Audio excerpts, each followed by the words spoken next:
wa yatafakkaruna fi khalqis samawati wal ard. Kemudian ulul albab itu juga yatafakkarun, memfikirkan, tafakkur, merenungkan tentang tanda-tanda kekuasaan Allah Subhanahu wa taala pada penciptaan langit dan bumi. Jadi merenungkan tentang penciptaan langit dan bumi, tanda kekuasaan Allah Subhanahu wa taala yang terhampar di hadapannya. Apa yang kita saksikan dalam keseharian sesungguhnya adalah tanda kekuasaan Allah Subhanahu wa taala. Maka kemanapun seseorang itu menuju, pada saat itu dia tetap akan melihat fenomena penciptaan langit dan bumi, tanda kekuasaan Allah Subhanahu wa taala. Kemanapun dia berjalan, kemanapun dia menuju, dia akan melihat tanda kekuasaan Allah Subhanahu wa taala. Ini bagi orang yang mau mempergunakan hati dan akalnya untuk mendapatkan tanda kekuasaan Allah Subhanahu wa taala.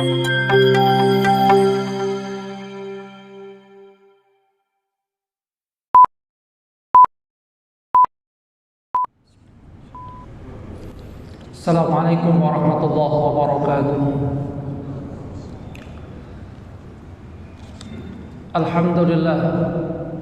Alhamdulillahilladzi hadana li hadza wa ma kunna linahtadiya laula an hadana Allah. Asyhadu an la ilaha illallah wahdahu la syarika lah wa asyhadu anna Muhammadan 'abduhu wa rasuluhu la nabiyya ba'dahu. Allahumma salli ala Muhammad wa ala ali Muhammad kama sallaita ala ali Ibrahim wa barik ala Muhammad wa ala ali Muhammad kama barakta ala ali Ibrahim fil alamin innaka Hamidum Majid. Rabbi shrah li sadri wa yassir li amri wahlul 'uqdatam min lisani yafqahu qawli, amma ba'du. Hadirin jamaah salat subuh rahimakumullah. Alhamdulillah atas karunia Allah Subhanahu wa taala, kita diberikan nikmat oleh Allah Subhanahu wa taala melangkahkan kaki ke masjid, menghambakan diri kepada Allah Subhanahu wa taala, dan kemudian kita lanjutkan dengan ta'lim kajian tafsir. Kita sampai di khawatim surah Ali Imran. Firman Allah Subhanahu wa taala, a'udzubillahi minasyaitonir rajim.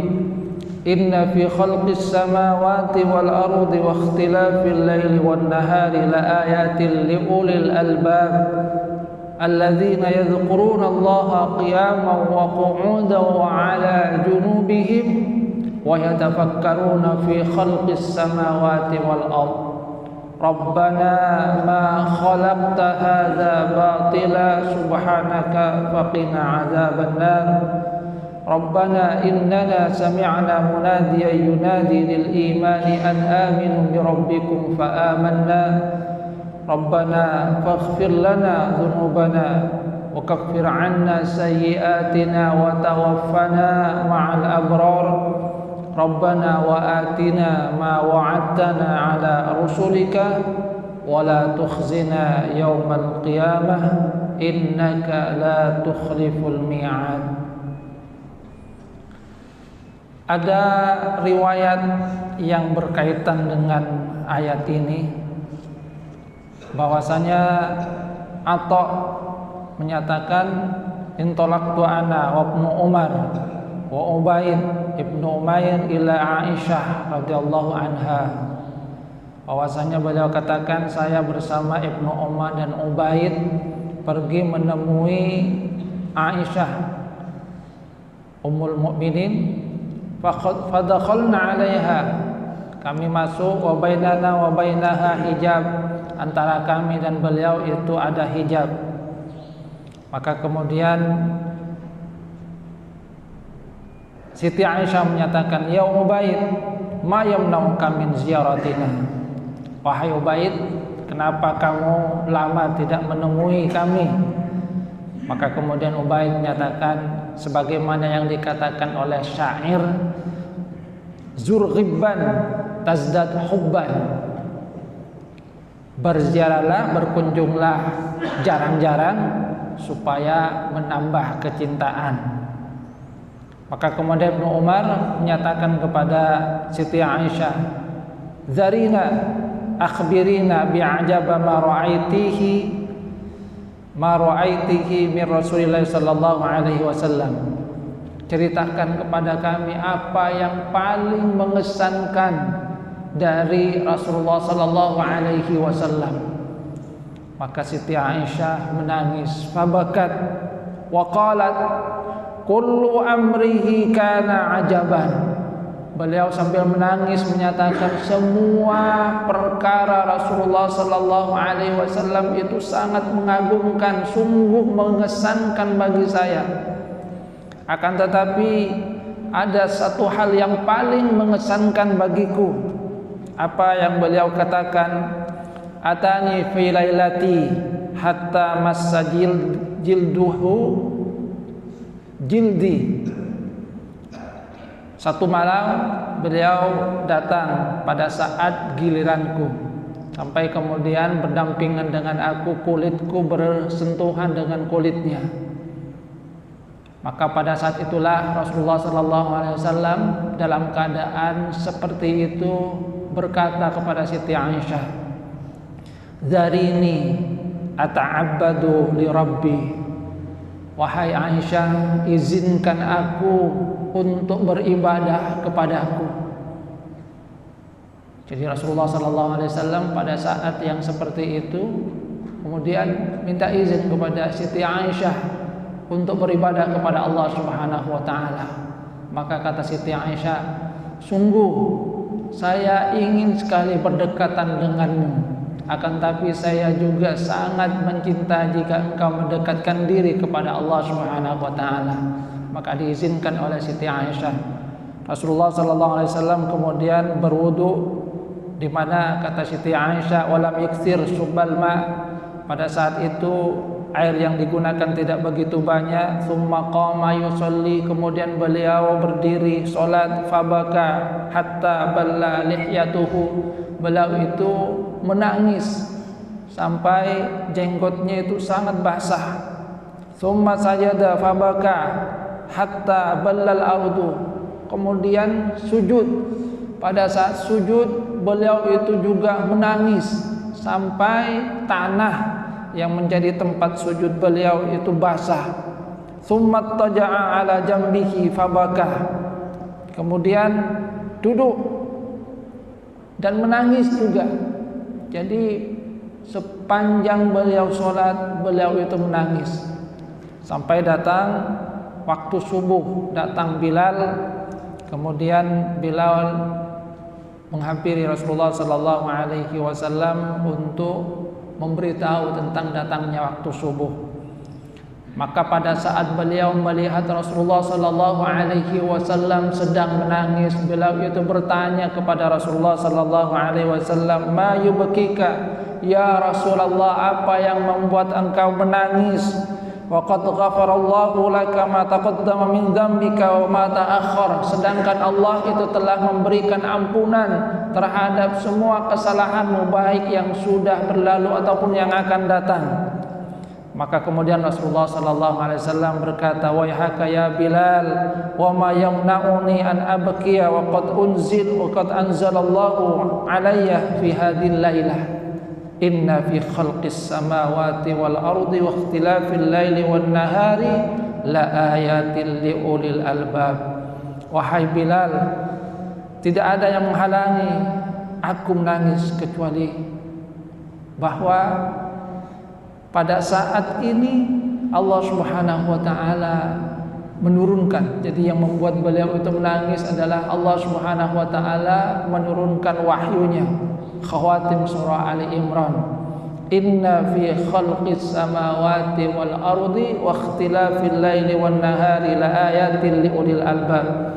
Sungguh pada penciptaan langit dan bumi, pergantian siang dan malam, terdapat tanda-tanda kekuasaan Allah Subhanahu wa taala bagi orang-orang yang berakal. Dan Rasulullah SAW kemudian menyatakan, "Tsumma qala Wail liman qara'aha wa lam yatafakkar fiha. Sungguh celaka orang yang membaca ayat ini, ayat-ayat yang diturunkan oleh Allah Subhanahu wa taala berkaitan tentang renungan penciptaan dan langit dan bumi, kemudian dia tidak mau memikirkan apa kandungan dari ayat ini. Hadirin jamaah rahimakumullah. Jadi ayat ini membuat Rasulullah sallallahu alaihi wasallam menangis di dalam sujudnya pada saat beliau berdiri, karena kandungan dari ayat-ayat ini mengisyaratkan tentang bagaimana sesungguhnya tanda kekuasaan Allah Subhanahu wa taala itu amat dekat dengan kita. Allah Subhanahu wa taala berfirman, "Inna fi khalqis samawati wal ardi wa ikhtilafil laili wan nahari la ayatil liulil albab." Sungguh pada penciptaan langit dan bumi dan pergantian siang dan malam terdapat tanda-tanda bagi orang-orang yang berakal.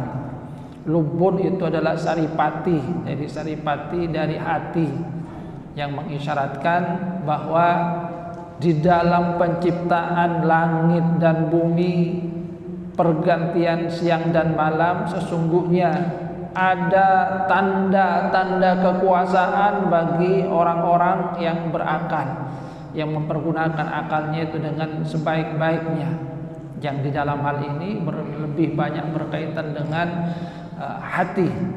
Ada ayat yang senada dengan ayat ini di surah Ali Imran ayat 164. Tapi di dalam ayat 164 itu yang disebutkan ada 7 fenomena. Inna fi khalqis samawati wal ardi wa ikhtilafil laili wan nahari wal fulki allati tajri fil bahri bima yanfa'un nas wa ma anzalallahu minas sama'i min ma'in fahya bil arda, yang berkaitan dengan penciptaan langit dan bumi, kemudian hal-hal yang berkaitan dengan tanda kekuasaan Allah Subhanahu wa taala. Cuma kemudian diakhiri la ayatil liqaumi yaqilun. Itu ada tanda-tanda bagi orang yang berakal. Sedangkan di sini yaqilun mempergunakan akalnya. Sedangkan di sini menggunakan kata liulil albab yang maknanya itu lebih mendalam lagi. Yang isyaratnya kalau kata Muhammad Quraisy Shihab bahwa di dalam ayat 164 surah Al-Baqarah, kenapa disebutkan 7 tanda kekuasaan Allah Subhanahu wa taala? Itu sungguhnya merupakan permulaan bagi orang yang mempergunakan akalnya merenungkan berbagai tanda kekuasaan Allah Subhanahu wa taala.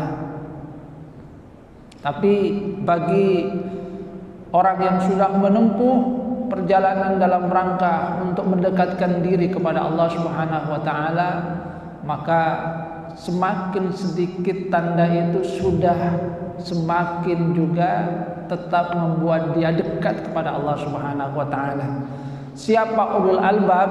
Di sini Allah Subhanahu wa taala menjelaskan tentang siapa ulul albab. Allah Subhanahu wa taala menyatakan alladzina yadhkuruna Allaha qiyaman wa qu'udan wa 'ala junubihim wa yatafakkaruna fi khalqis samawati wal ard.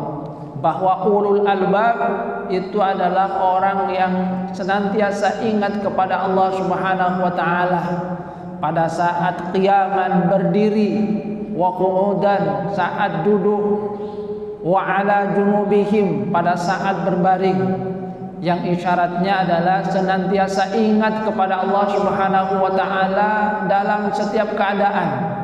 Sebab keadaan manusia ya antara 3 ini. Kalau tidak berdiri, dia sedang duduk. Kalau tidak duduk, mungkin sedang berbaring. Keadaan-keadaan yang lainnya mungkin antara itu. Jongkok mungkin bisa dimasukkan dalam posisi duduk. Layah-layah itu mungkin pada saat ala junubihim sedang berbaring. Jadi sesungguhnya penyebutan 3 hal ini adalah menggambarkan 3 posisi utama manusia di dalam kehidupannya. berdiri, duduk, dan berbaring, yang mengisyaratkan bahwa ulul albab pertama sifatnya adalah senantiasa berzikir, ingat kepada Allah Subhanahu wa taala di dalam setiap keadaannya. Pada saat dia pergi, dia kemudian mungkin kalau sekarang pakai sepeda motor ya dalam keadaan posisi duduk, kalau berjalan ya dalam keadaan berdiri qiyaman.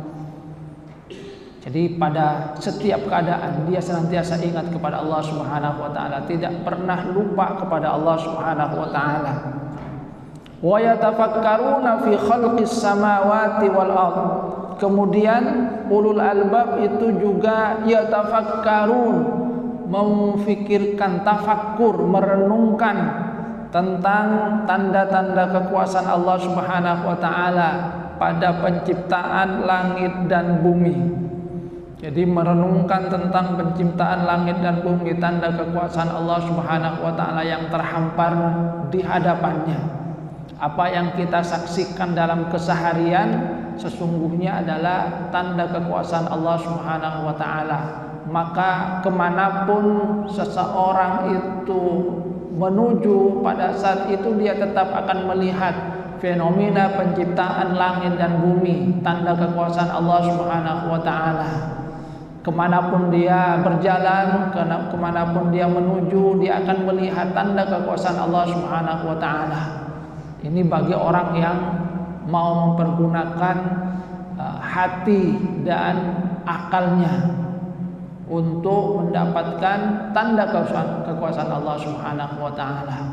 Ini ulul albab. Jadi ulul albab adalah orang yang memadukan antara zikir dengan fikir. Zikir itu adalah di dalam hati, objeknya adalah Allah Subhanahu wa taala, memikirkan Allah Subhanahu wa taala, ingat kepada Allah Subhanahu wa taala. Sedangkan fikir itu adalah objeknya apa yang diciptakan oleh Allah Subhanahu wa taala.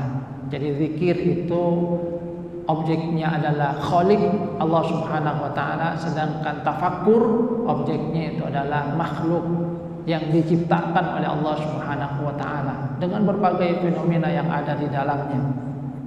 Ada sebuah cerita tentang seorang yang mencari agama yang benar. Jadi dia ada seorang yang belum masuk Islam, dia menginginkan untuk mendapatkan petunjuk dari Allah Subhanahu wa taala. Dia tertarik kepada agama Islam. Cuma dia katakan, saya belum yakin sepenuhnya. Saya memohon saya diberikan oleh Allah Subhanahu wa taala satu hal yang dahsyat sehingga membuat saya benar-benar yakin bahwa ajaran agama Islam itu sungguh benar. Dia kemudian bermunajat terus di dalam pencarian dia terhadap hakikat dari agama yang dia katakan ingin saya peluk. Lama dia menunggu, sampai satu malam dia katakan, kenapa sampai sekarang gak datang-datang petunjuk dari Allah bahwa agama ini adalah benar. Ingin sesuatu yang dahsyat. Sampai kemudian dia membaca ayat yang berkaitan dengan fenomena alam itu. Ketika dia baca ayat yang berkaitan dengan fenomena alam ini, kemudian baru dia sadar, Masya Allah, saya selama ini mengharapkan satu bukti tentang kekuasaan Allah Subhanahu wa taala yang mungkin sangat dahsyat dalam pandangan saya.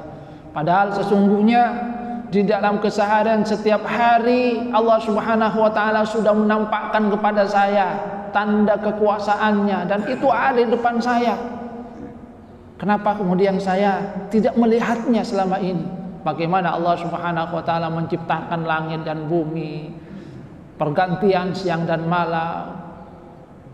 Kemudian juga kalau di dalam ayat yang lainnya tentang manusia, tentang penciptaan manusia, tentang berbagai bahasa yang digunakan oleh manusia, itu semua kata dia pada dasarnya adalah tanda kekuasaan Allah Subhanahu wa taala.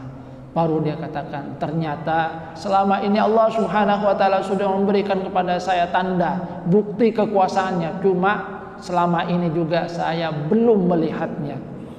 Inna fi khalqis samawati wal ardi wa ikhtilafil laili wan nahari la ayatin liulil albab. Sungguh pada penciptaan langit dan bumi, pergantian siang dan malam itu ada tanda-tanda kekuasaan Allah Subhanahu wa taala bagi orang-orang yang berakal, ulul albab, yang memadukan antara zikir dengan fikir.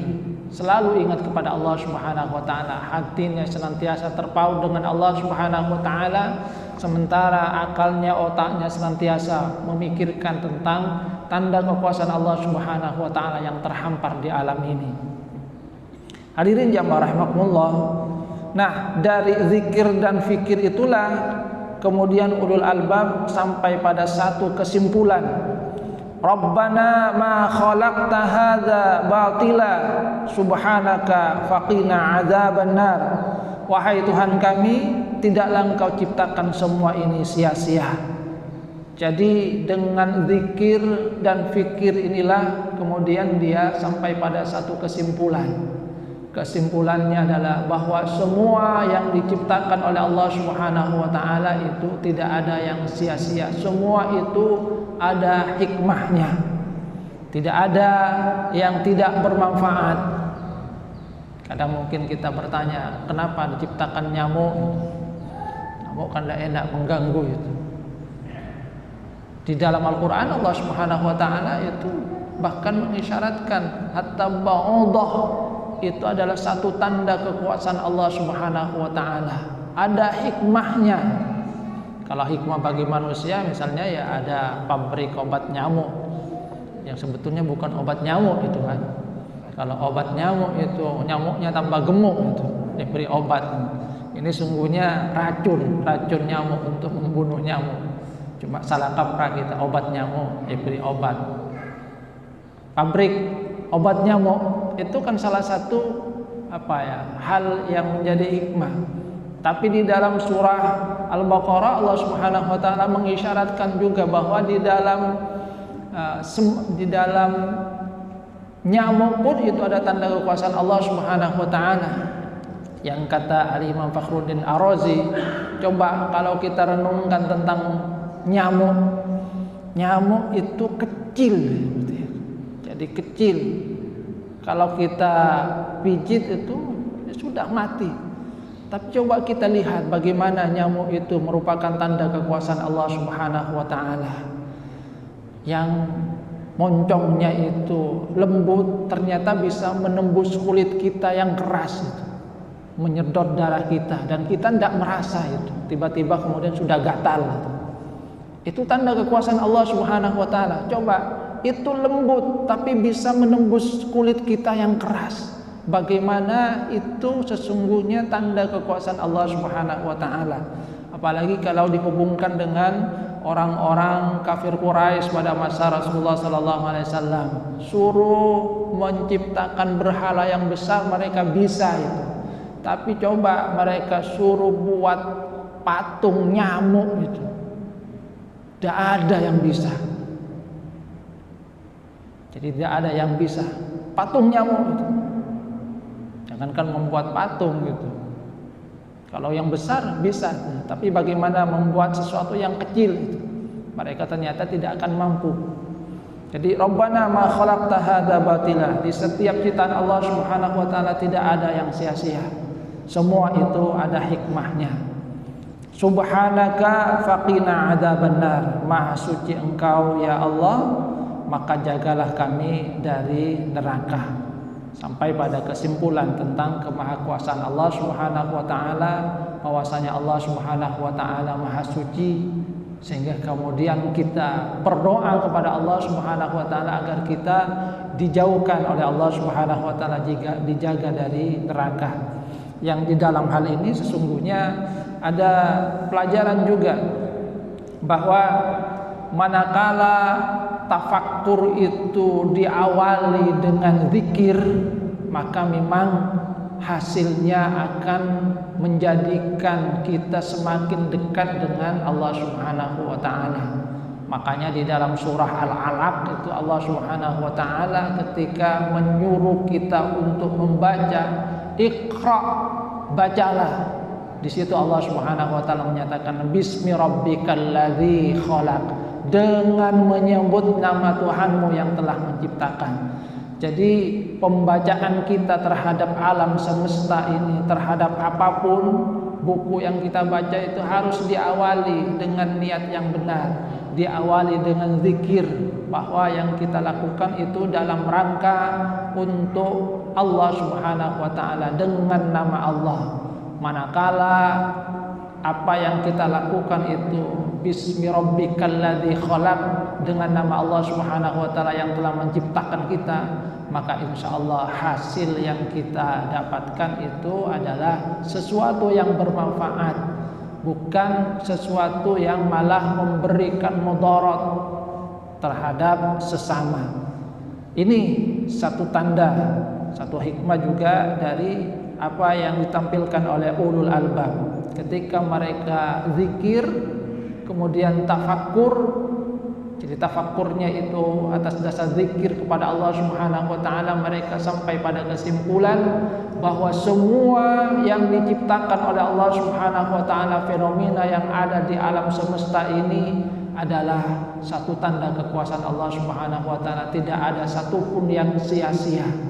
Maka kemudian kita memuji Allah Subhanahu wa taala, mensucikan Allah Subhanahu wa taala, seraya berdoa agar kita dijaga oleh Allah Subhanahu wa taala dari api neraka, yang di dalamnya juga ada isyarat tentang etika di dalam berdoa, bahwa sebelum berdoa kita memuji Allah Subhanahu wa taala, kita sucikan Allah Subhanahu wa taala, kita bilang subhanaka, maha suci Engkau. Maka kata para ulama, di antara etika berdoa adalah kita puji Allah Subhanahu wa taala terlebih dahulu. Kita ucapkan hamdalah, kita ucapkan tasbih, memuji Allah Subhanahu wa taala, mensucikan Allah Subhanahu wa taala, baru kemudian kita meminta kepada Allah Subhanahu wa taala apa yang ingin kita pinta.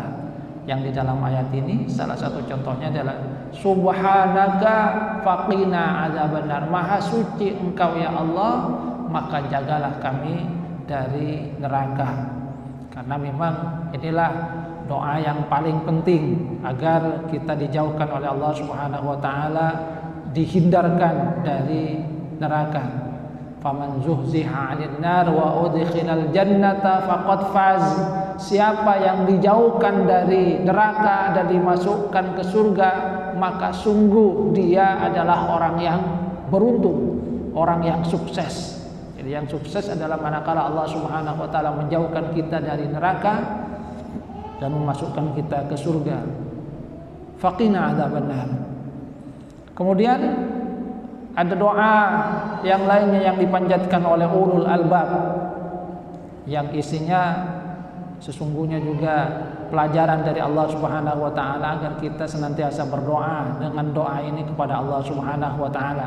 Rabbana innaka man tudkhilin nar faqad akhzaitah wa ma lil zalimin min ansar. Kenapa kita berdoa kepada Allah Subhanahu wa taala agar dijauhkan dari neraka, agar dijaga agar tidak masuk neraka? Rabbana, wahai Tuhan kami, innaka man tudkhilin nar faqad akhzaita. Sungguh orang yang Engkau masukkan ke neraka adalah orang yang Engkau hinakan. Wa ma lil zalimin min ansar. Dan bagi orang-orang yang berbuat zalim tidak ada lagi penolong pada saat itu. Kalau di dunia mungkin saja orang-orang yang berbuat zalim itu ada pelindungnya, sehingga mereka walaupun berbuat tidak baik ya tetap saja tidak tersentuh oleh hukum karena ada backing-backingnya. Tapi nanti di akhirat tidak ada lagi penolong bagi mereka, karena Allah Subhanahu wa taala menegakkan hukum dengan seadil-adilnya. Beda dengan di dunia. Di dunia itu banyak pengadilan, akan tapi belum tentu mendapatkan keadilan. Di akhirat manusia akan mendapatkan keadilan yang sebenarnya.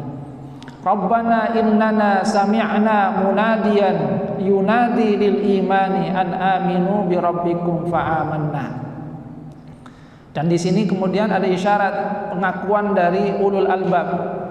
Salah satu usaha agar Allah Subhanahu wa taala menghindarkan kita, menjaga kita dari neraka adalah dengan menyambut seruan dari Allah Subhanahu wa taala. Rabbana innana sami'na munadiyan yunadi lil imani an aminu bi rabbikum fa amanna. Wahai Tuhan kami, sesungguhnya kami telah mendengar orang yang menyeru kepada iman, yunadi lil iman an aminu, seruannya adalah berimanlah kalian, fa amanna, maka kami beriman. Jadi ketika ada seruan untuk beriman, maka kami menyambut seruan itu. Dan itu merupakan satu usaha yang dilakukan oleh manusia agar Allah Subhanahu wa ta'ala menghindarkan diri dari neraka. Makanya karunia keimanan itu adalah satu karunia yang sangat berharga yang diberikan oleh Allah Subhanahu wa ta'ala kepada manusia. Kita berharap bahwasanya karunia keimanan itu tetap diberikan oleh Allah Subhanahu wa ta'ala sampai kita menghadap Allah Subhanahu wa ta'ala. Artinya doa agar kita dihindarkan dari neraka itu harus dibarengi dengan usaha nyata, yaitu bagaimana kita menyambut seruan iman dari Allah Subhanahu wa ta'ala, termasuk menyambut seruan dari muadzin ketika muadzin itu memanggil hayya 'alas shalah, hayya 'alal falah, ayo salat, ayo menuju kemenangan. Itu bagian dari usaha agar kita termasuk ke dalam bagian mereka yang menyambut munadiyan yunadi lil iman, menyambut seruan orang yang memanggil kepada keimanan. Sebab Rasulullah SAW itu kan mengisyaratkan, idza ra'aitumur rajula ya'tadul masjid fashhadu lahu bil iman. Kalau kamu melihat seseorang itu biasa ke masjid, maka saksikan bahwa dia itu termasuk orang yang beriman. Jadi setiap ada panggilan Allah Subhanahu wa ta'ala, panggilan kepada keimanan, termasuk di dalamnya juga kalau yang disyaratkan oleh Rasulullah SAW, panggilan sholat, segera menyambutnya dengan baik. An aminu bi rabbikum fa amanna, kami segera beriman. Rabbana faghfir lana dzunubana wa kaffir 'anna sayyi'atina wa tawaffana ma'al abrar. Wahai Tuhan kami, maka ampunilah dosa-dosa kami dan tutuplah kesalahan-kesalahan kami, serta wafatkanlah kami bersama dengan al-abrar, orang-orang yang baik. Kemudian setelah kita menyambut panggilan Allah Subhanahu wa ta'ala, seruan keimanan, kita berdoa kepada Allah Subhanahu wa ta'ala, Rabbana faghfir lana dzunubana, wahai Tuhan kami, ampunilah dosa-dosa kami, tutupilah sayyi'ah kami. Antara dua frasa ini sesungguhnya ada kemiripan. Maka kemudian para ulama mencoba untuk memberikan makna dari dua frasa ini. Apa bedanya dzunub dengan sayyi'ah? Ada yang mengatakan bahwa yang dimaksud dengan dzunub ini adalah dosa-dosa besar. Maka kemudian kita mohon agar diampuni oleh Allah Subhanahu wa ta'ala. Sedangkan sayyi'ah dimaknai dengan dosa-dosa kecil agar ditutup oleh Allah Subhanahu wa ta'ala. Ada yang menyatakan bahwa yang dimaksud dengan dzunub itu adalah dosa-dosa yang berkaitan dengan Allah Subhanahu wa ta'ala. Sedangkan sayyi'ah adalah dosa yang berkaitan dengan sesama manusia. Sebab kalau berkaitan dengan Allah Subhanahu wa ta'ala, maka itu langsung hak prerogatif dari Allah Subhanahu wa ta'ala, apakah Allah Subhanahu wa ta'ala memberikan ampunannya atau tidak. Sedangkan kalau yang berkaitan dengan manusia, boleh jadi manusianya belum memberikan maaf kepada kita, maka kita memohon kepada Allah Subhanahu wa ta'ala agar itu ditutupi. Dan ada satu riwayat yang menarik yang berkaitan dengan dosa sesama manusia, dan kita berhati-hati. Ada riwayat misalnya tentang muflis, seorang yang datang dengan sekumpulan pahala dari sholatnya, zakatnya, puasanya, dan kemudian dia masih berbuat tidak baik terhadap sesama manusia, belum sempat dia halalkan pada saat di dunia, dan itu ditagih di sisi Allah Subhanahu wa ta'ala, dan kemudian menjadi orang yang bangkrut karena amal-amalnya diberikan terhadap mereka yang pernah dia sakiti. Tapi ada riwayat yang lain yang itu menarik, yang sama ini berkaitan dengan kesalahan terhadap manusia. Ada seorang yang teraniaya, yang kemudian dia mengadu kepada Allah Subhanahu wa taala, "Ya Allah, si fulan ini di dunia telah menganiaya saya, berbuat salah kepada saya, maka saya tuntut dia." Namun kemudian Allah Subhanahu wa taala menyatakan kepada orang yang menuntut ini, "Coba kamu lihat di atas kamu." Dia lihat, ternyata di atasnya itu ada istana dari mutu manikam, dari berlian. Ya Allah, punya siapa istana itu? Ya, istana itu adalah bagi siapa yang mampu untuk membayarnya. Ya Allah, saya ingin. Apa bayarannya ya Allah? Bayarannya adalah kamu maafkan saudara kamu ini. Akhirnya orang tersebut tidak jadi menuntut kepada saudaranya yang menganiaya itu. Ya Allah, kalau begitu saya maafkan dia. Maka inilah yang kata Imam Ghazali menunjukkan sifat dari Allah Subhanahu wa taala Al-Muqsit, yang memberikan pengadilan tapi keputusannya itu menyenangkan semua pihak. Jadi yang menganiaya itu senang karena dosanya itu ditutupi, tidak lagi dituntut. Sementara yang menuntut, yang dianiaya juga merasa senang karena Allah Subhanahu wa taala memberikan satu ganti yang lebih baik dari dia daripada tuntutan dia kepada saudaranya yang menganiaya dirinya. Maka kemudian di antara ulama ada yang mengisyaratkan tentang makna sayyi'at ini. Wa kaffir 'anna sayyi'atina, itu berkaitan dengan dosa atau kesalahan kita terhadap sesama.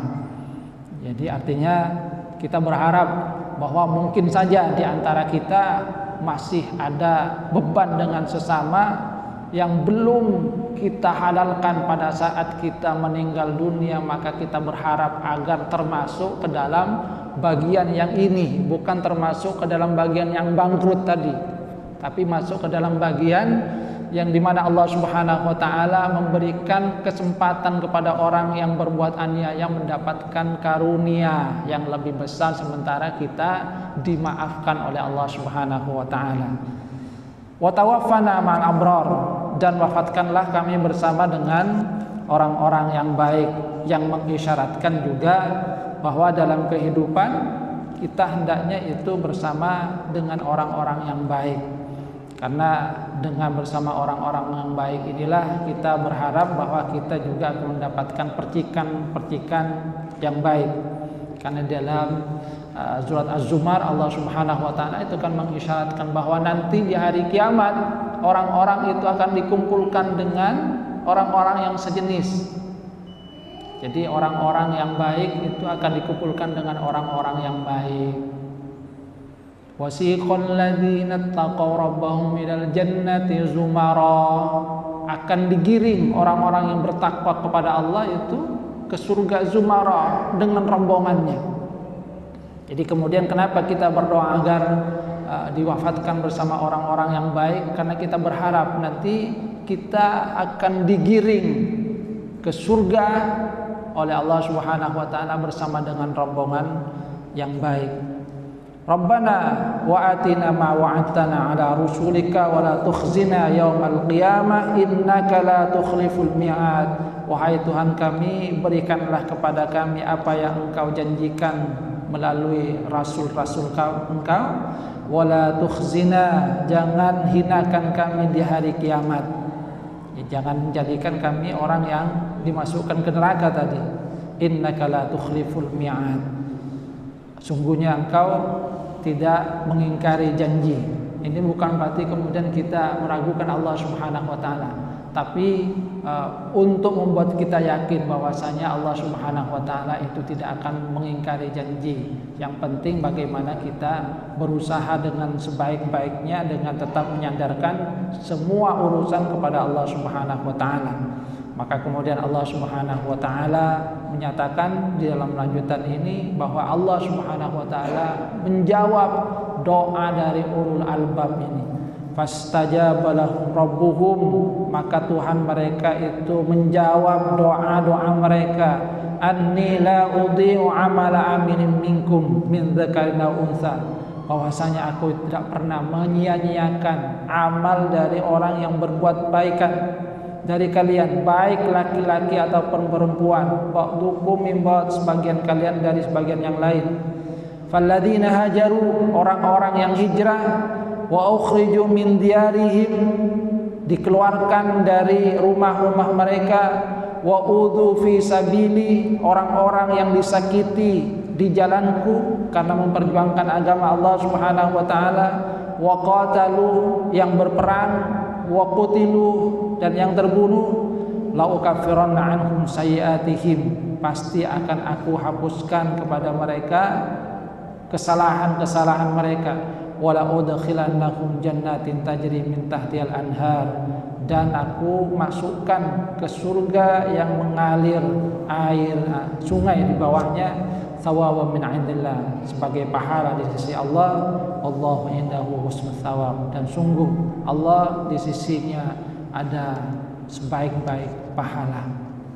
Hadirin jamaah rahimahullah, jadi itu ulul albab, orang yang memadukan antara zikir dengan fikir, yang memulai aktivitas dengan zikir kepada Allah Subhanahu wa taala, memikirkan, tafakkur, merenungkan tentang penciptaan yang ada di langit dan bumi, yang semua menunjukkan tanda kekuasaan Allah Subhanahu wa taala, yang pada akhirnya sampai pada kesimpulan Rabbana ma khalaqta hadza batila, bahwa semua itu adalah bukan sesuatu yang tidak bermanfaat, semuanya ada hikmahnya, sehingga kemudian kita akui semua dan kita memohon kepada Allah Subhanahu wa taala agar Allah Subhanahu wa taala melindungi kita dari hal-hal yang tidak baik dari api neraka. Mudah-mudahan kita bisa masuk dalam mereka yang dikategorikan ulul albab, yang senantiasa ingat kepada Allah Subhanahu wa taala, senantiasa tafakkur tentang tanda-tanda kekuasaan Allah Subhanahu wa taala yang amat nyata di depan mata kita. Ini saja yang dapat saya sampaikan, kurang lebihnya mohon maaf. Wabillahi taufiqul hidayah wa ridwan inayah. Subhanakallahumma wa bihamdika asyhadu an la ilaha illa anta astaghfiruka wa atubu ilaik. Wassalamualaikum warahmatullahi wabarakatuh.